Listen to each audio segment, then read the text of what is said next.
Okay, Grandpa here. Today's Easter, 2020. We're all in the middle of a pandemic, the coronavirus. COVID-19 they call it. Anyway, we're all kind of staying at home.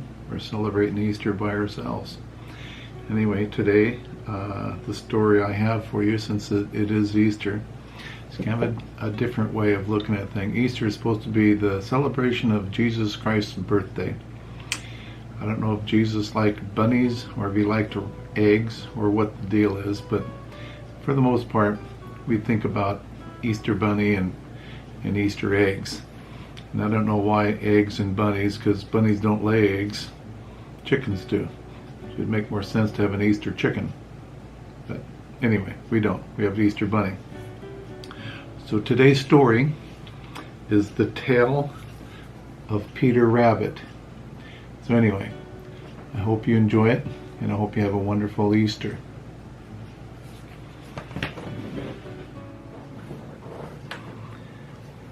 The tale of Peter Rabbit. There's Peter.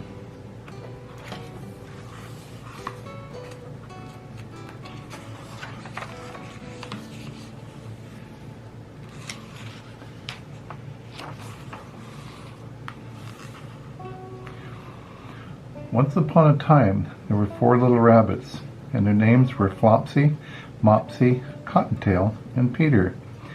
They lived with their mother in a sandbank underneath the root of a very big fir tree. "Now, dears," said old Mrs. Rabbit one morning, "you may go into the field or down the lane, but don't go into Mr. McGuire's garden. Your father had an accident there, and he was put in the pie by Mrs. McGregor.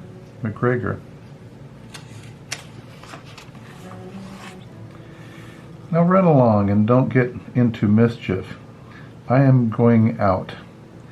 Then old Mrs. Rabbit took a basket and her umbrella and went through the woods to the baker's. She bought a loaf of brown bread and 5 currant buns. Flopsy, Mopsy, and Cottontail, who were good little bunnies, went down the lane to gather blackberries.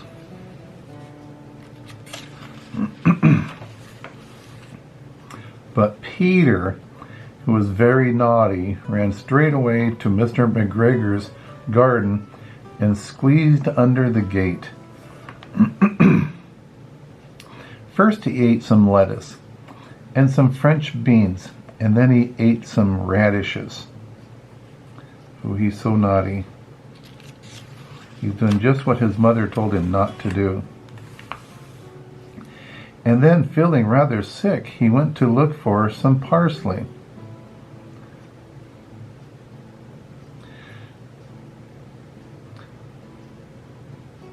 This is where I'm never sure. I'm not sure if I'm supposed to read this first or this first. I'll read this first. Mr. McGregor was on his hands and knees planting a young cabbage, but he jumped up and ran after Peter, waving a rake, calling out, "Stop, thief!" But round the end of a cucumber frame, who should he meet but Mr. McGregor? Maybe I should have read this first. I'll know it next time. Peter was most dreadfully frightened.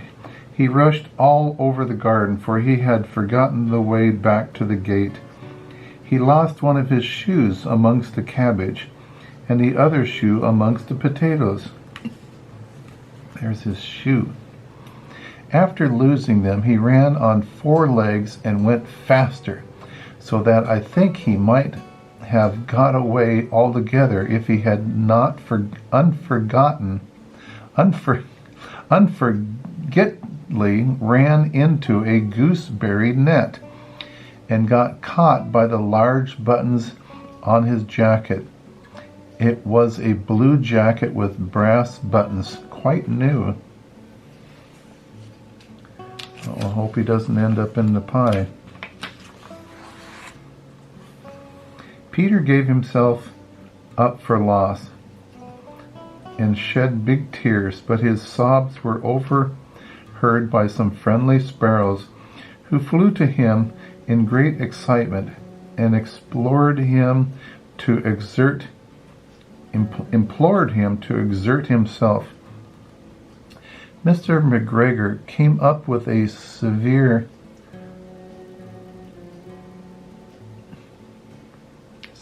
which he intended to pop upon the top of Peter, but Peter wiggled out just in time, leaving his jacket behind him.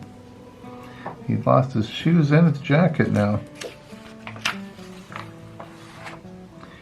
and rushed into the tool shed and jumped into a can. It would have been a beautiful thing to hide in if it had not had so much water in it.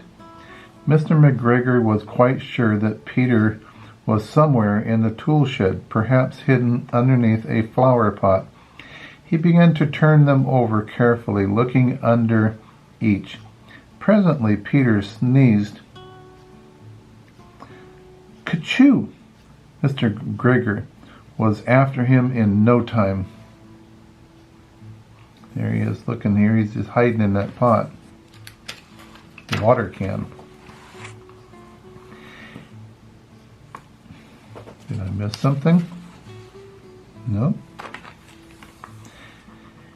And tried to put his foot upon Peter, who jumped out of a window, upsetting 3 plants. The window was too small for Mr. McGregor, and he was tired of running after Peter. He went back to his work. Peter sat down to rest. He was out of breath and trembling with fright, and he had not the least idea which way to go. Also, he was very damp with sitting in that can. After a time, he began to wander about, going lippity-lippity, not very fast, and looking all around.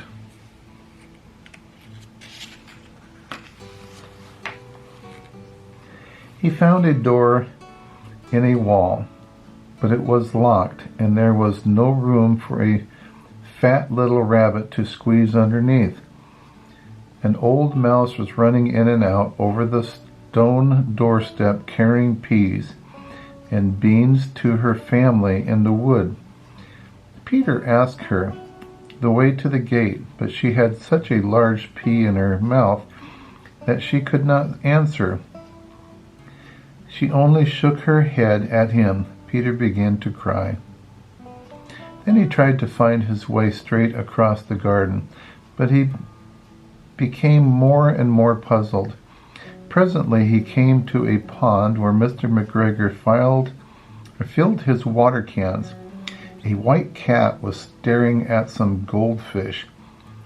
She sat very, very still, but now and then the tip of her tail twitched as if it were alive.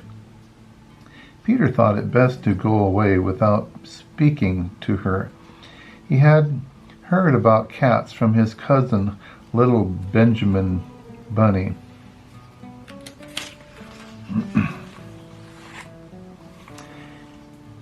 He went back toward the tool shed, but suddenly, quite close to him, he heard the noise of a hoe.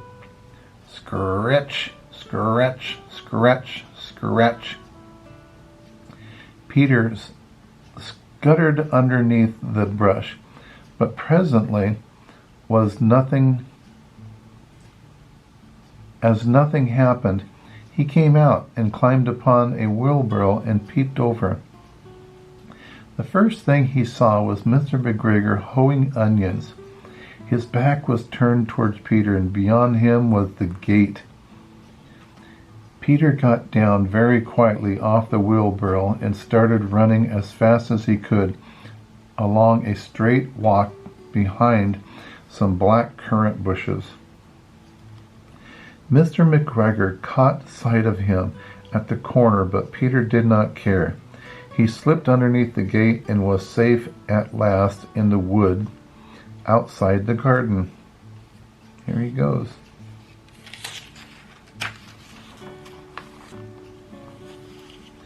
Mr. McGregor hung up the little jacket and the shoes for a scarecrow to to frighten the blackbirds.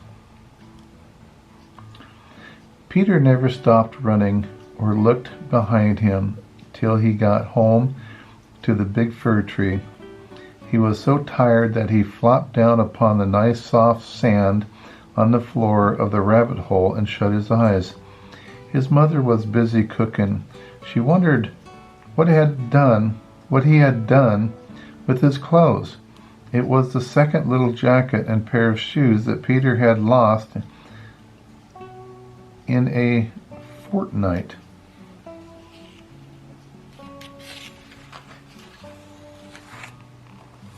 I am sorry to say that Peter was not very well during the evening. His mother put him to bed and made some chamomile tea, and she gave a dose of it to Peter. 1 tablespoon to be taken at bedtime. But Flopsy, Mopsy, and Cottontail had bread and milk and blackberries for supper. They were good bunnies. And that's it. That's the tale of Peter Rabbit.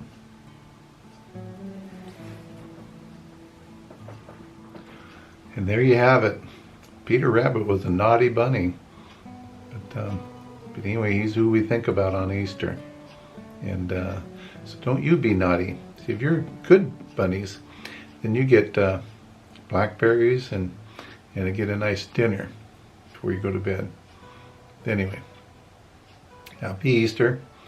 Don't forget, Grandpa loves you. Bye-bye.